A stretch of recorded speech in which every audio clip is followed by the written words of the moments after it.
She was sitting on the edge of a chenille bedspread, 1954, holding a glass bottle of liquid white polish in one hand and a cotton dauber in the other. Real post-war women had a secret shoe wardrobe nobody ever photographed. You have seen the magazine advertisements. A woman in a shirtwaist dress, pearls at her throat, pushing a vacuum cleaner across the living room carpet in 3-inch heels. It looked aspirational. It was also completely invented. Those images were paid for by floor wax companies and appliance manufacturers who needed women to look glamorous while doing housework because Glamour sold product. The real homemaker pulled on her Flatties the moment she heard the percolator start, and those heels stayed in the closet until there was somewhere worth going. Here is the organizing truth of this video, and once you see it, you cannot unsee it. A post-war American woman did not have one pair of everyday shoes and one pair of dress shoes. She had a precise, almost architectural system. There were shoes for the kitchen linoleum, shoes that would not scratch the museum floor, shoes with hidden elastic so they would not clack in church, and shoes that only came out after the dinner dishes were dried and put away. Each shoe belonged to a specific hour of the day and a specific kind of woman she was being in that hour. So why did so many of these styles vanish from cultural memory? The short answer is the 1960s arrived and rewrote everything. The mod era brought geometric shapes, go-go boots, and a deliberate rejection of anything that smelled like your mother's generation. The careful, categorized shoe wardrobe of the post-war homemaker looked fussy and old-fashioned next to a white vinyl boot. And then the 1970s brought platform soles, the 1980s brought power pumps, and by the time the 1990s arrived in their chunky sneakers, the quiet precision of the 1950s shoe system had been buried under 4 decades of louder fashion statements. But here is what is happening right now, in July 2026. The fashion wheel has turned. After years of chunky, heavy, orthopedic-looking platform sneakers dominating every store shelf, women are quietly moving back towards something lower, sleeker, and more intentional. Brands like Quince are selling out of vintage silhouette low-top sneakers. Structured loafers and delicate slingbacks are appearing in the same fashion coverage that spent the last 5 years celebrating maximalist athletic footwear.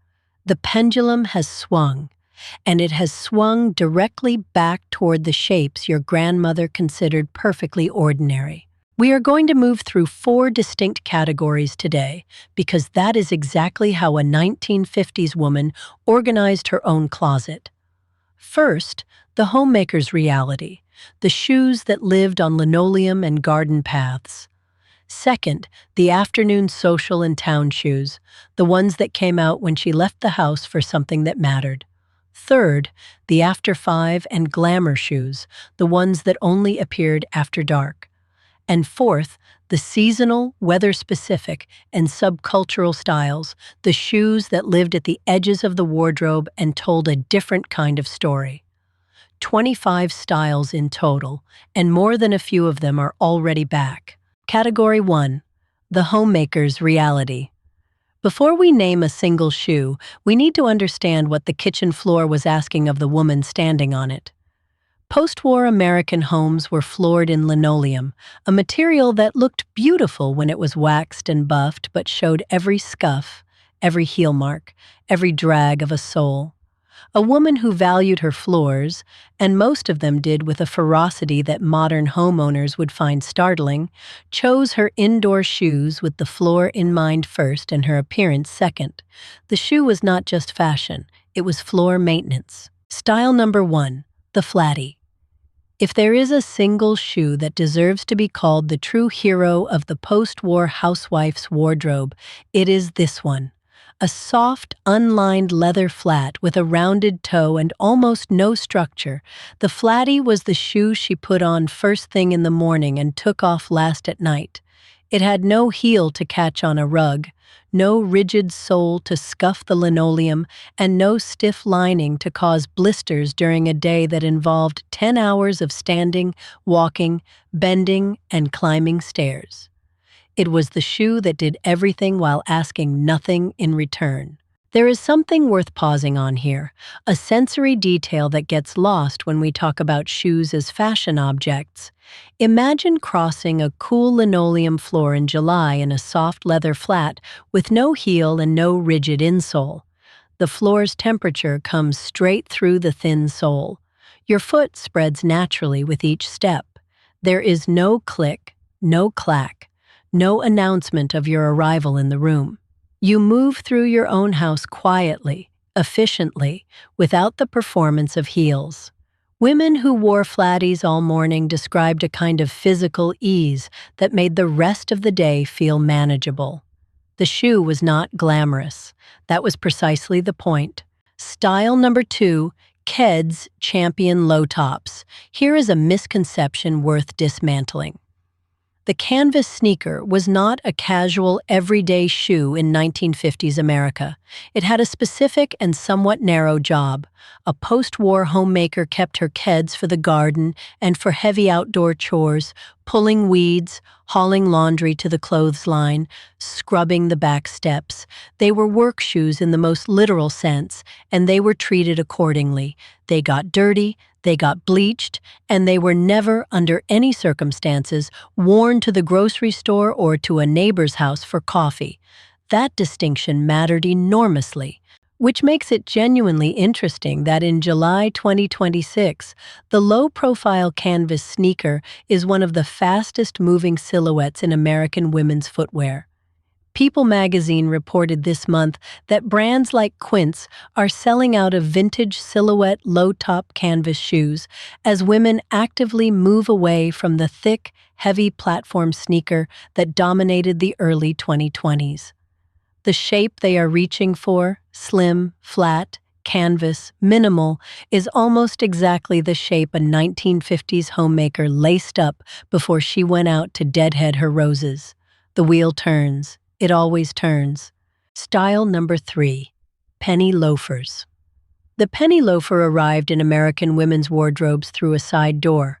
It was originally a men's shoe, a sturdy slip-on with a leather strap across the vamp and a small diamond-shaped slot cut into that strap. Young women in the late 1940s and early 1950s borrowed it directly from the boys, paired it with cuffed blue jeans and a tucked-in blouse, and created one of the first genuinely casual feminine looks in post-war American fashion. It was relaxed without being sloppy, borrowed without being imitative, and practical without being plain. Now, about that penny.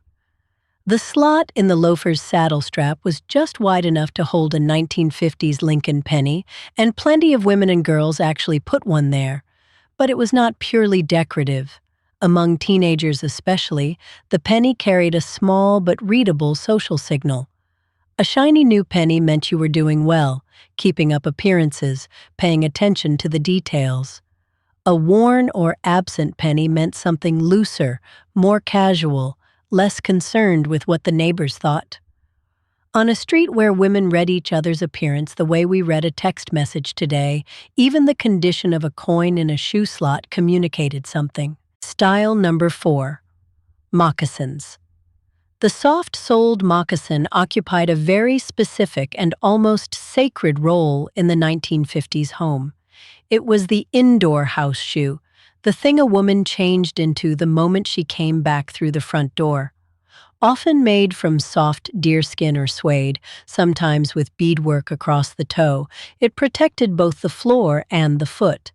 It absorbed no impact the way a hard sole would, it left no marks on wood or linoleum, and it kept the foot warm without the constriction of a structured shoe. It was the shoe that said the public day is done and the private one has begun. It is worth drawing a clear line here because the distinction matters to understanding how 1950s women actually thought about their shoes. The moccasin as indoor house shoe was not the same thing as the modern loungewear slipper. A slipper in our current understanding is shapeless. disposable almost, something you shuffle around in without much thought. The 1950s moccasin was a considered choice.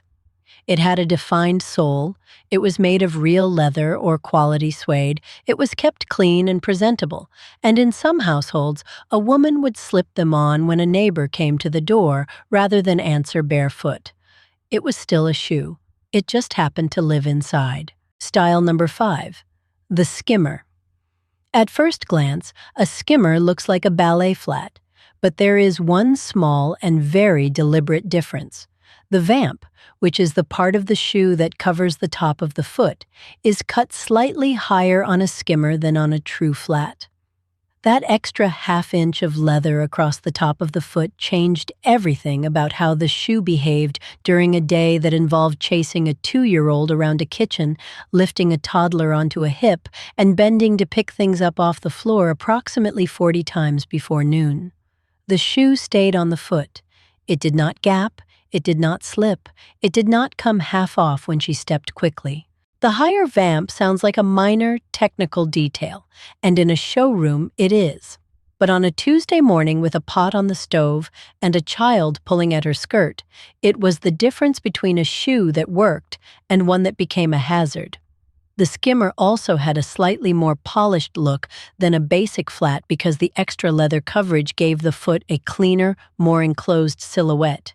It could pass for something almost dressy from a distance, which meant a woman could wear it to the grocery store without feeling underdressed while still being comfortable enough to carry bags to the car. It was the shoe that bridged the gap between home and errand. Style number 6. Saddle shoes. We tend to think of saddle shoes as a teenager's shoe, the black and white flat that showed up at every sock hop and pep rally and every post-war coming-of-age story ever filmed. But young mothers wore them too, and for very practical reasons.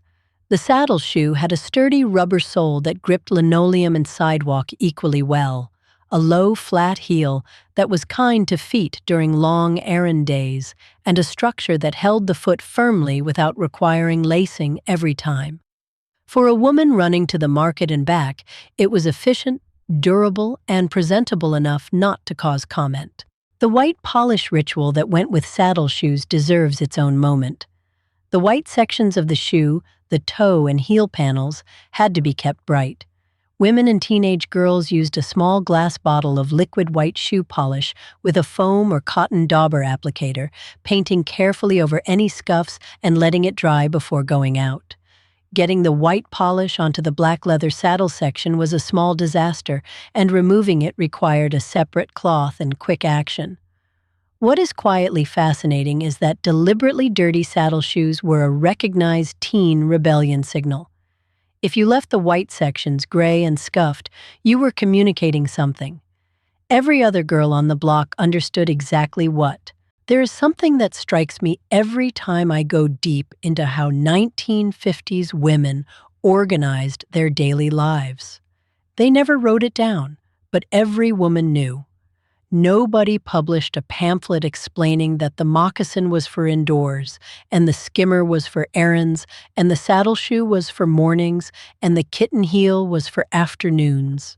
It was transmitted through observation, through watching your mother, through the quiet correction of a neighbor's raised eyebrow. The knowledge lived in the women themselves, passed hand to hand and foot to foot, and when that generation stepped back, a whole vocabulary of daily intention went with them. That is what we are trying to recover here. There was a moment every morning when the shoes changed. The Flatties came off, the house moccasins went into the closet, and a woman stood at her vanity mirror making a quiet calculation. Where was she going, and what did the destination require of her feet? The afternoon shoe was a different animal entirely from the morning shoe, and every woman understood that distinction without anyone ever sitting her down and explaining it. The street had its own dress code, and the shoes were the first thing that announced whether you had read it correctly. The kitten heel has a history that most women wearing it today would find genuinely surprising. In the early 1950s, it was not considered a mature or sophisticated shoe at all. It was marketed specifically as a trainer heel, a transitional shoe designed for girls of about 13 who were old enough to want the look of an adult heel but not yet considered old enough to wear the full height version. The heel sat at roughly 1.5 inches, sometimes reaching 2, and the entire point was that it prepared a young girl's posture and gait for the real thing that was still a few years away. What happened next is one of those quiet fashion rebellions that never made the newspapers. Adult women tried the kitten heel, most likely borrowing a pair from a daughter or a younger sister, and they discovered something the shoe designers had not fully anticipated. The comfort to elegance ratio was almost perfect. You got the visual line of a heel, the slight lift that changed the posture and the proportion of the leg, without the foot pain that came with anything taller. By the mid-1950s, women in their 30s and 40s had simply claimed the style for themselves, and nobody argued with them about it. Here in July of 2026, the kitten heel is doing something interesting. After nearly a decade of chunky platform sneakers and thick-soled everything, women are gravitating back toward the structured, delicate silhouette. Fashion coverage in Elle and Women.com this summer is noting the return to dressed shoes, to heels with a defined shape, to footwear that has what you might call intention behind it. The kitten heel is sitting right at the center of that shift, which means a shoe that was invented for 13-year-olds, hijacked by their mothers, and then forgotten for 60 years is having its third life. The Spectator pump is one of those shoes that looks almost too formal for daily life until you understand the context it was built for. Two-toned, almost always white with a contrasting cap-toe and heel counter in navy, brown, or black. It was a shoe designed specifically for daytime, spring, and summer outings when the weather was warm enough for light colors, but the occasion was too respectable for a sandal. Think of it as the shoe you wore to a garden club luncheon, to a downtown shopping trip with a friend, or to a morning appointment that required you to look put together without looking like you were trying too hard. There was an actual social code around Spectator pumps that went beyond just wearing them. You did not wear them after Labor Day. You did not wear them to evening events, and you absolutely did not wear them in the rain because the two-tone leather construction would bleed and the shoe would be ruined in a way that was very difficult to repair. Women who understood these rules noticed immediately when another woman broke them, not with open comment, but with a small internal register of information. The Spectator pump was a seasonal object, and wearing it out of season communicated something, whether you intended it to or not. The cork wedge is a shoe with a wartime origin story that most people have completely forgotten. During World War II, leather was rationed for military use, which meant civilian shoe designers had to get creative with their soles. Cork and wood became the practical alternatives, and the wedge silhouette was born largely out of necessity rather than aesthetic ambition. What nobody expected was that women would love them.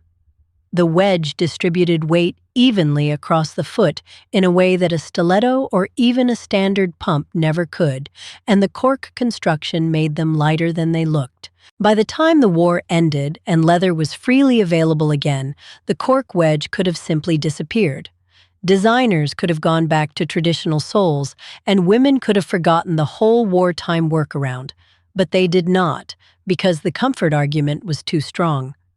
The wedge had earned its place in the summer wardrobe not because of rationing, but because of what it actually felt like to wear it for 6 hours on a warm afternoon. It stayed. It became a staple, and it is one of the clearest examples in fashion history of a practical solution outlasting the problem that created it. The T-strap flat occupies a very specific rung on the 1950s social ladder of shoes, and it is worth understanding exactly where that rung sat. It was dressier than a penny loafer, but less formal than a kitten heel. It had a strap that crossed the top of the foot and connected to a second strap running up toward the ankle, which gave it a slightly architectural look that read as intentional and put together. This made it the reliable choice for occasions that required more than a casual flat, but did not quite justify a heel. PTA meetings, school recitals, and afternoon church committee gatherings were exactly its territory.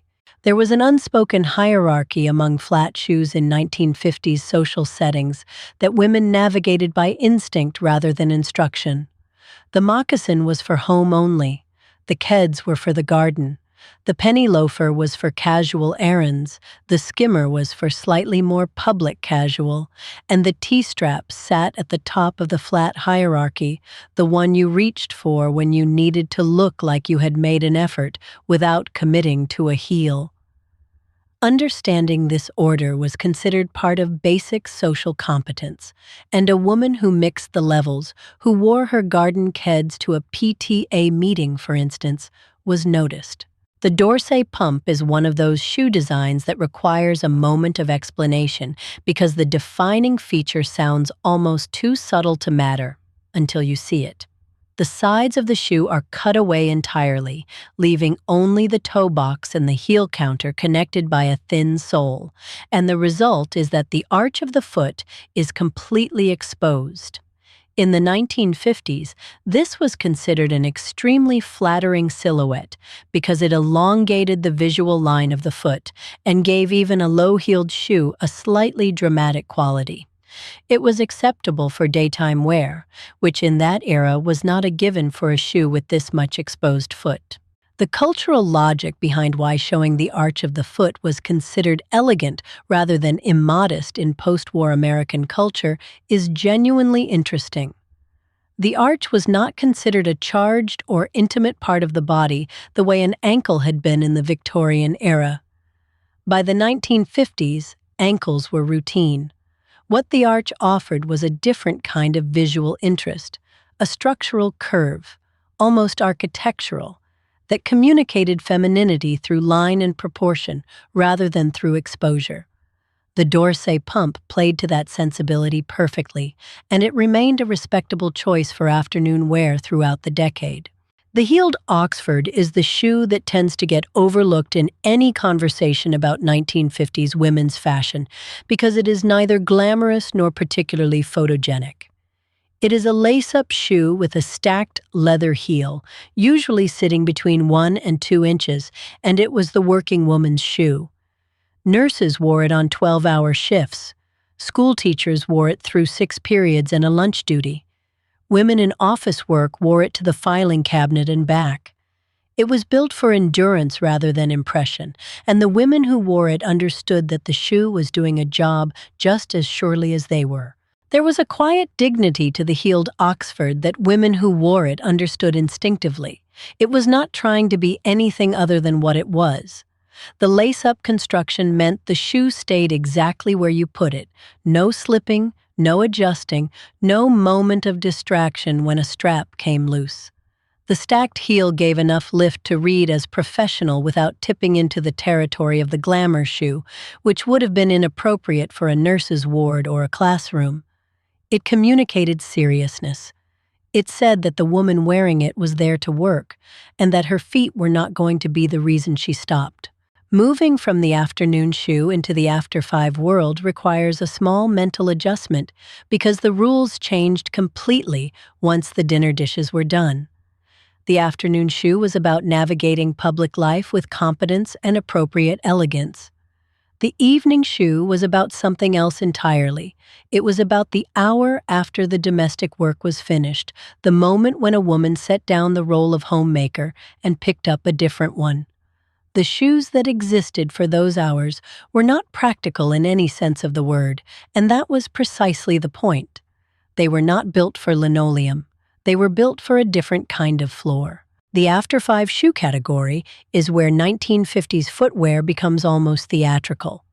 These were shoes that existed in a completely separate compartment of the wardrobe, shoes that came out only after dark, only for specific occasions, and only with specific garments. They were often kept in their original boxes with tissue paper.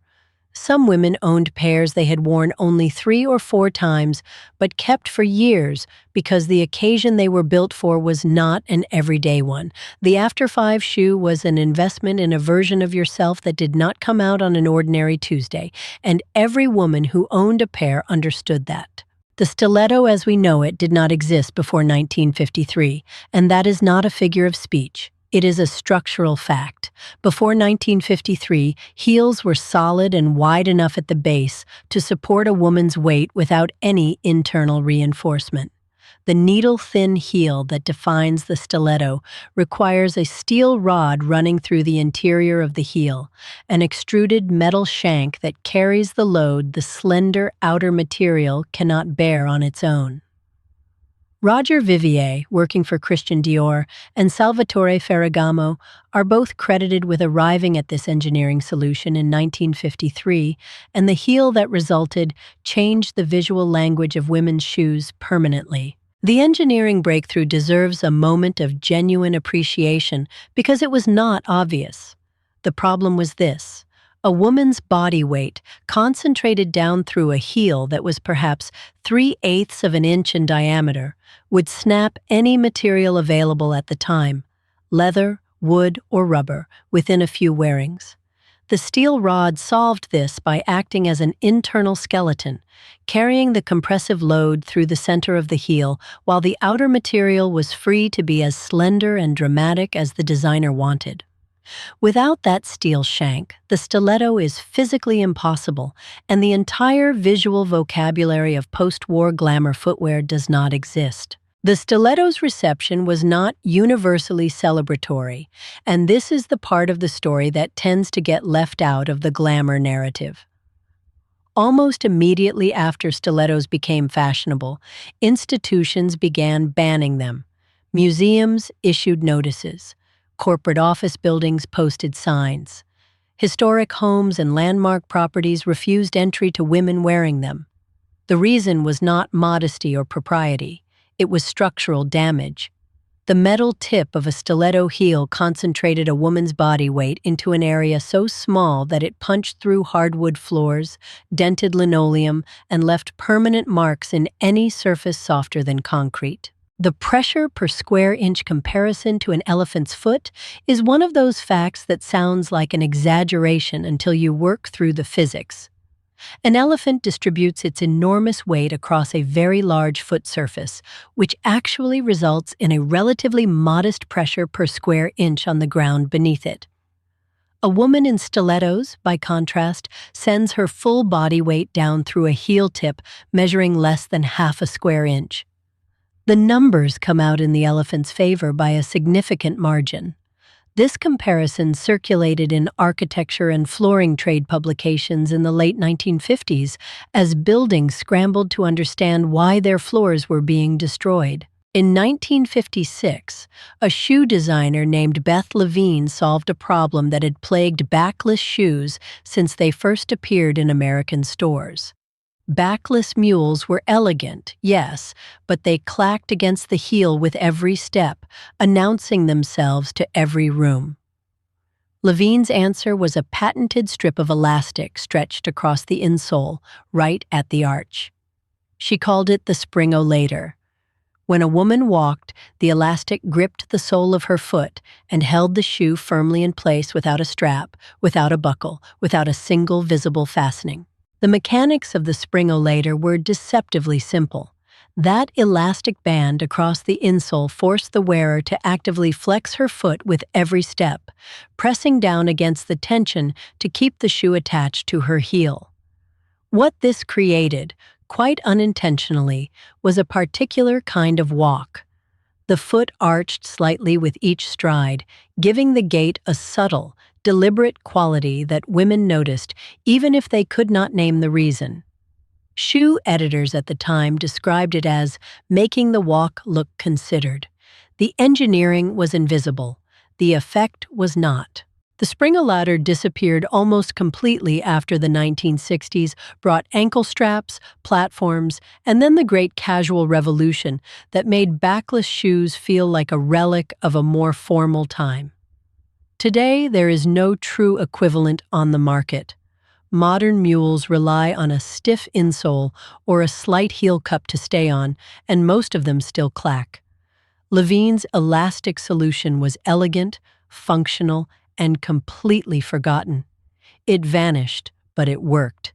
That is the quiet tragedy of so many 1950s innovations. They did not fail. They simply fell out of fashion before anyone thought to write down why they were so good. If the Spring-A-Later was the shoe that solved a problem, the peep-toe slingback was the shoe that understood a mood. It was not the most dramatic shoe in the 1950s wardrobe, not by a long measure, but it was the one that did the most quiet work. A narrow strap wrapped around the back of the heel to hold the shoe in place, and a small oval opening at the toe let just one or two toes show through. That was it. That was the whole design. And yet women who wore them understood exactly what they were doing. The peep-toe slingback dressed up an outfit without making a declaration.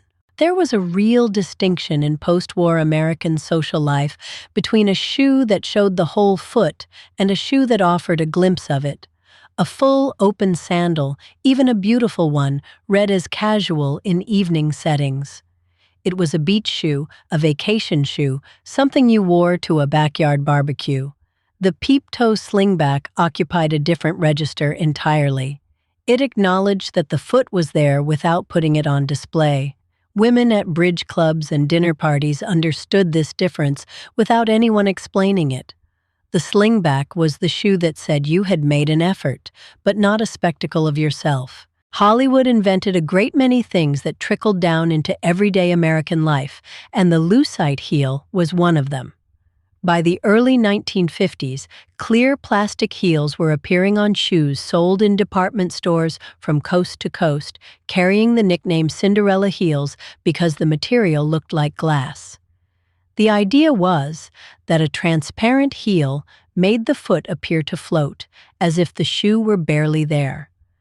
Designers had been experimenting with lucite since the late 1940s, but it was the movie industry's love of visual novelty that pushed the style into the mainstream. Photographs of actresses wearing them ran in fan magazines, and the orders flooded in. The problem that nobody in the fan magazines mentioned was what lucite actually felt like to wear.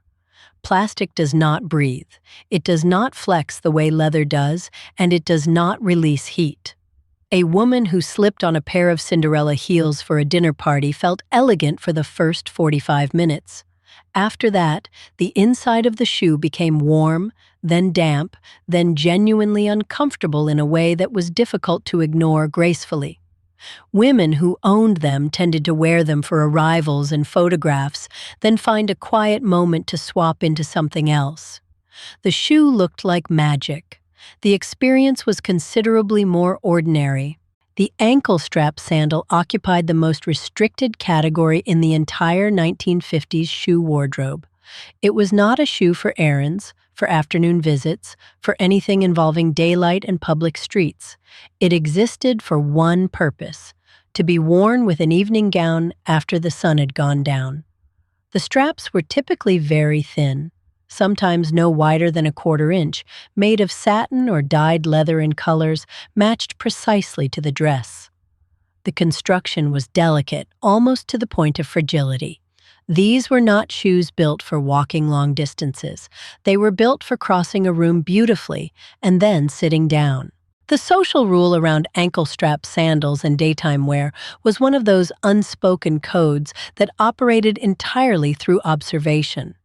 No etiquette column needed to spell it out because every woman already understood it. Wearing ankle-strap sandals to a daytime event, a luncheon, a school function, a shopping trip, read as a misjudgment. Not a scandal, but a signal that something was slightly off in a woman's sense of occasion. Other women noticed. They might not say anything directly, but the observation was filed away. The ankle strap belonged to the night, and wearing it in daylight suggested either that you did not know the difference or that you did not care. Neither read well in 1950s social circles. The mule slide with marabou trim was not, strictly speaking, a shoe you wore outside the house. It belonged to a very specific geography, the space between the bathroom and the vanity table. These were boudoir shoes, backless heels trimmed with soft white or pink marabou feathers at the toe, and they existed as part of the morning and evening beauty ritual that post-war women maintained with considerable seriousness. A woman slipped them on after her bath, wore them while applying cold cream and setting her pin curls, and took them off when she dressed for the day. They were not decorative in the frivolous sense, they were functional within the vanity routine.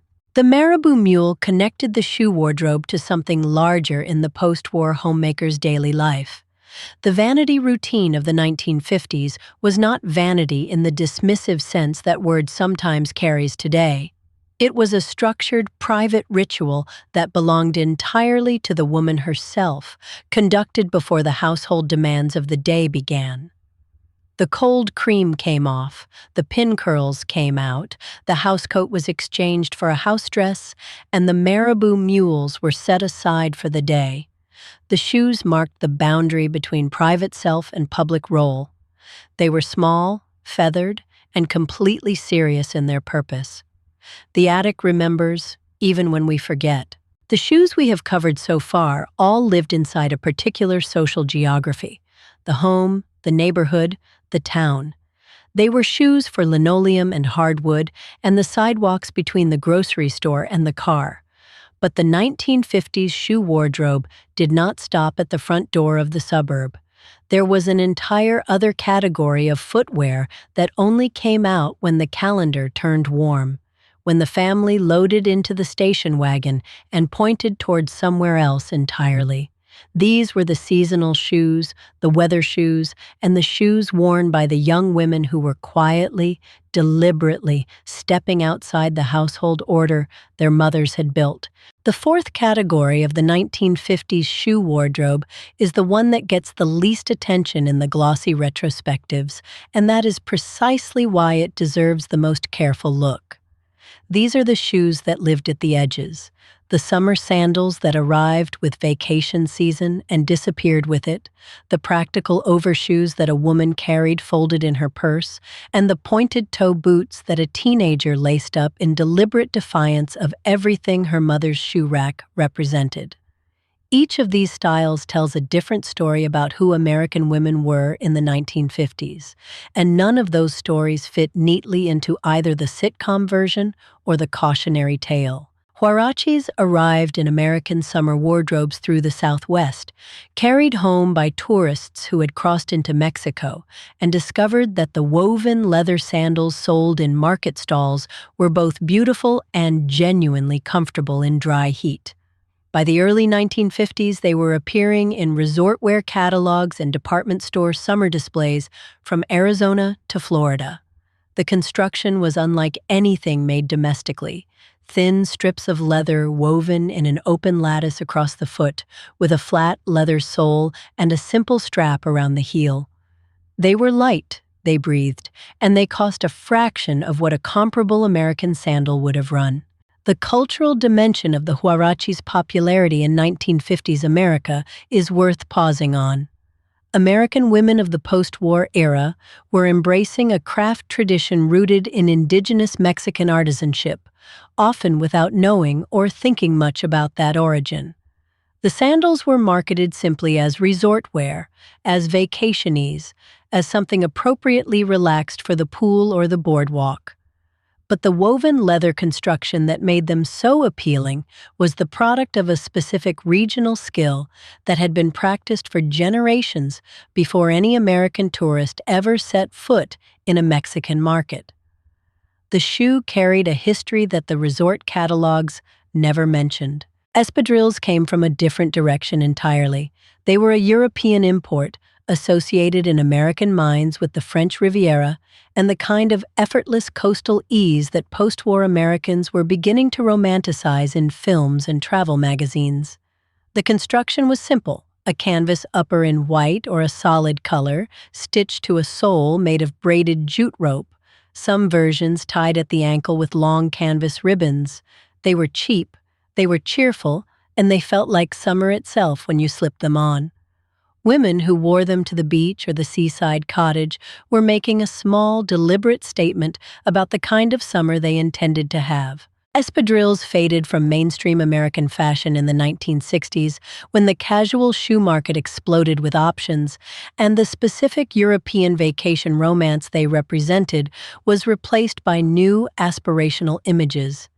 They became a niche item found in import shops and coastal boutiques, but absent from the center aisles of department stores.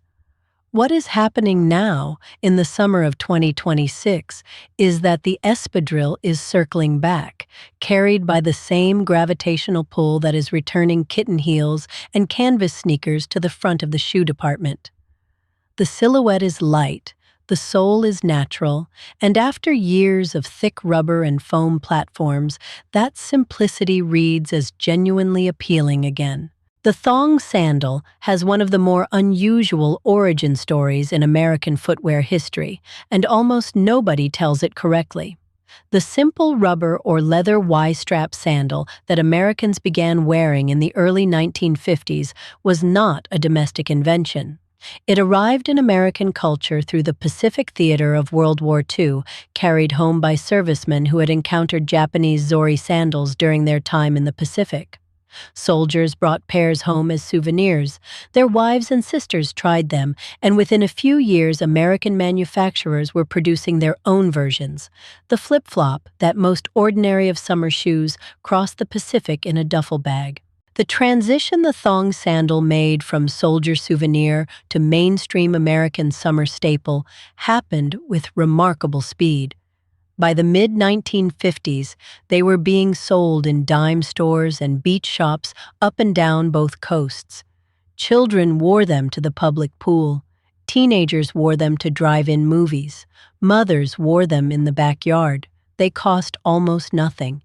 They required no care, and they could be kicked off and left by the door without a second thought.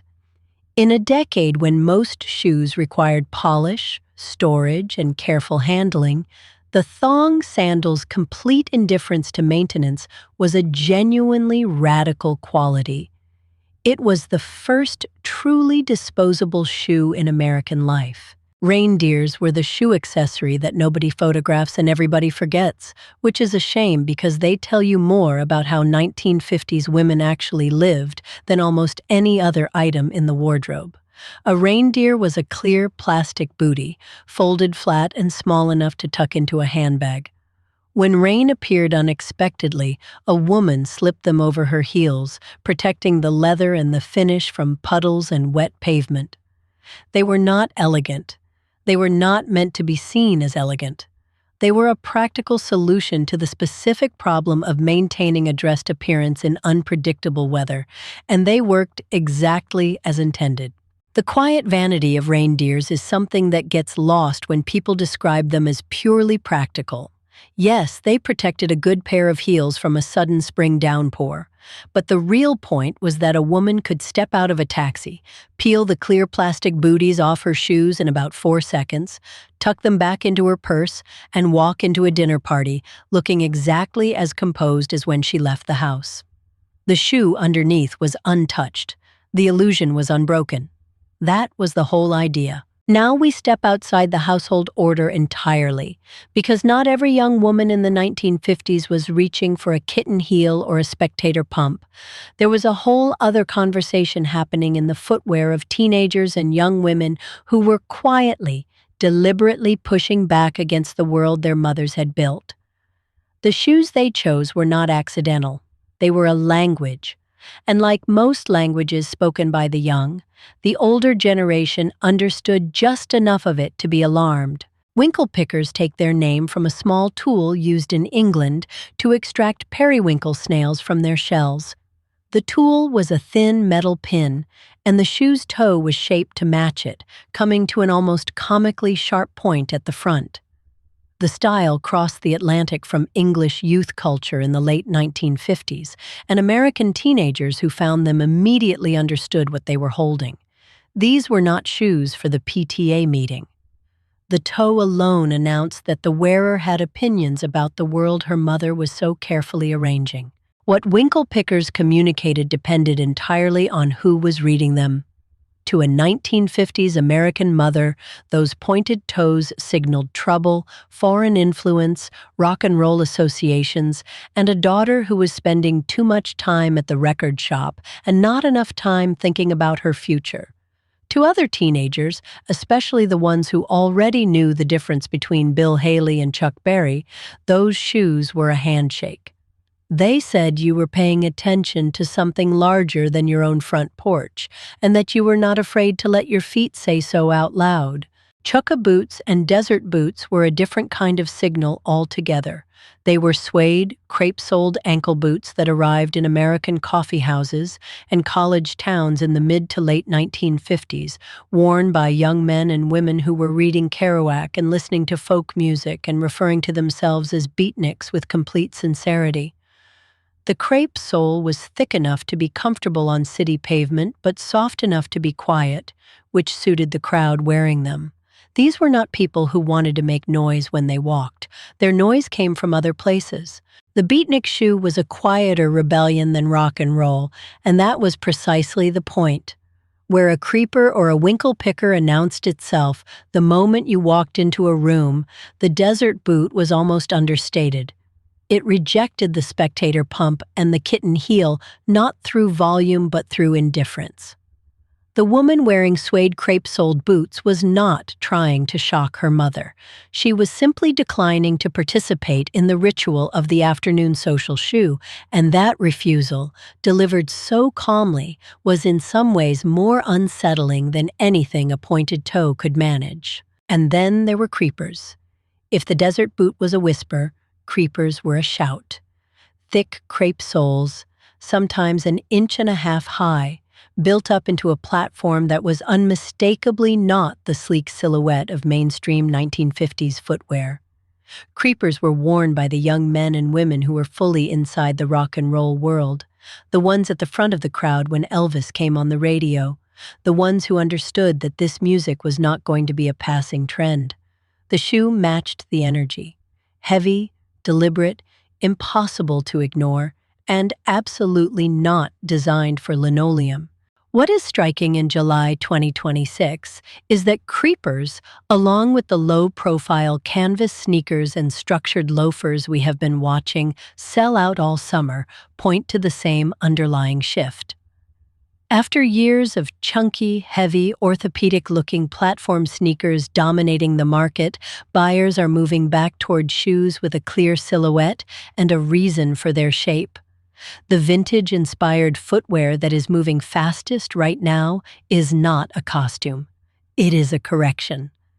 And the 1950s, which had a shoe for every hour and a reason for every sole, turns out to have been ahead of the curve the whole time. Here is one more detail that ties the present moment directly back to the decade we have been walking through. Fashion analysts tracking retail data as of July 2026 are reporting that bright red shoes, from kitten heels to simple flats, are officially replacing black and white as the dominant summer color statement. The data is coming from multiple sources, and the trend is consistent across price points. That is not a coincidence if you know your post-war shoe history, because the red pump was already doing exactly this work in the late 1950s, and the women wearing it knew precisely what they were saying. The red pump of the late 1950s was not a shy shoe. It was a considered choice in an era when most daytime footwear stayed within a narrow range of navy, nude, white, and black. A woman who reached for the red pump at the department store counter was making a statement she had thought about. She was not trying to match her outfit. She was trying to lead it. The fact that we are back here in 2026, with red flats and red kitten heels moving off shelves faster than any other color this summer, suggests that some aesthetic instincts do not really disappear. They just wait in the back of the closet until the moment is right. Before we close, let us run through all 25 one more time, because the list is the argument. From the homemaker's world, the Flattie, Keds low tops, penny loafers, moccasins, skimmers, and saddle shoes. For afternoon social in town, kitten heels, spectator pumps, cork wedges, T-strap flats, Dorsey pumps, and heeled Oxfords. For after 5 and Glamour, the Stiletto, the Spring-O later, peep-toe slingbacks, lucite Cinderella heels, ankle-strap sandals, and marabou mule slides. For seasonal and subcultural, huaraches, espadrilles, thong sandals, reindeers, winkle pickers, desert boots, and creepers. 25 styles, one decade, one very organized wardrobe. What the shoe wardrobe reveals, when you lay it all out like this, is that 1950s women were more intentional and categorically precise than nostalgia usually admits. The sitcom version gives us a woman in heels at the stove, pearls at the sink, always dressed for an audience that never quite arrives. The real version is more interesting. It is a woman who knew exactly which sole belonged on which floor, which heel was appropriate for which hour, and which shoe scent which signaled to which room she was walking into. That is not conformity. That is a sophisticated system, and it deserves to be remembered as such. The attic remembers, even when we forget. Every one of these 25 styles carried the texture of a woman's entire day inside its soul. The flat that crossed cool linoleum before the percolator finished brewing. The Spectator pump saved for the first warm Tuesday in April, when a woman finally felt she had earned a reason to dress up. The Spring-O later that kept a backless heel in place through an entire evening without a single sound. These shoes were not accessories. They were a record of how a woman moved through her hours and what she thought each hour was worth. That is worth knowing. That is worth keeping. I want to know which one surprised you most. Was it the Spring-O later and its vanished elastic magic? The Kitten heel that started out as a training shoe for 13-year-olds? Or maybe the reindeers tucked into a purse on a cloudy afternoon, ready for whatever the sky decided to do? Leave it in the comments below. I read every single one. And if this walk through the post-war shoe wardrobe left you wanting more of the real daily texture of 1950s life, the video on the right is waiting for you. It goes somewhere even quieter, and I think you are going to love it.